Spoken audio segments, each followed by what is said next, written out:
अंतर्गत काय रजिस्टर करावी लागते संस्था, पण ती कशी रजिस्टर करायची हे माहीत नसतं आपल्याला.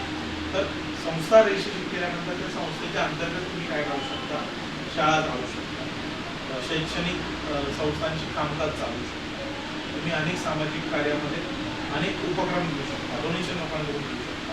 पहिले एटीजी अंतर्गत तुम्हाला फंड मिळू शकतो आणि या फंडाचा उपयोग तुम्ही समाज कार्यासाठी करू शकतो. पण हे नॉलेज कुठून मिळणार तुम्हाला?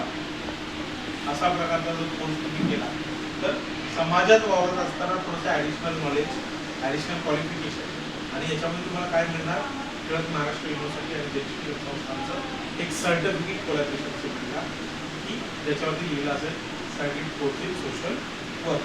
आणि उद्या तुम्ही समाजात फिरत असताना तुम्ही MA BEd असाल, BEd असाल, तर तुम्ही सांगता ना मी वकील आहे, मी डॉक्टर आहे, तर तुम्ही हे पण म्हणू शकता मी कोण आहे, सामाजिक कार्यकर्ता. बरेच लोक म्हणतात मी सोशल वर्कर आहे, पण डिग्री नसते. याच्यामध्ये ही सोशल वर्कची तुम्हाला काय मिळणार, डिग्री मिळणार किंवा सर्टिफिकेट तुम्हाला मिळणार. तर तुम्ही जेव्हा समाजासमोर जाणार तुम्ही बोलू शकता मी कोण आहे, सोशल वर्कर. सोशल वर्कर जो क्वालिफाइड रहते हैं वो master degree in social work है, मतलब मेरा MSW master degree in social work या BSW 12th के बाद 3 years bachelor in social work, और ये है certificate course in social work, ये 10 के बाद. तर तुम्हाला अनेक संध्या आहेत.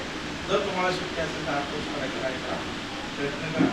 तुमच्या नातवांना सांगा, मुलांना सांगा, मिस्टरांना सांगा, हे की नाही. तर अनेक लोक अनेक सामाजिक संस्थांमध्ये ॲक्टिव्ह असतात.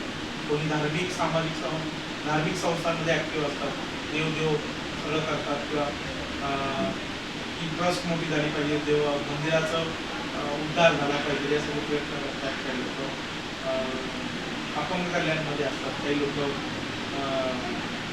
दिव्यांगांसाठी मोठ्या प्रमाणामध्ये काम करतात, काही लोक सामाजिक संस्था, काही लोक भौगोलिक उत्थानासाठी प्रयत्न करतात.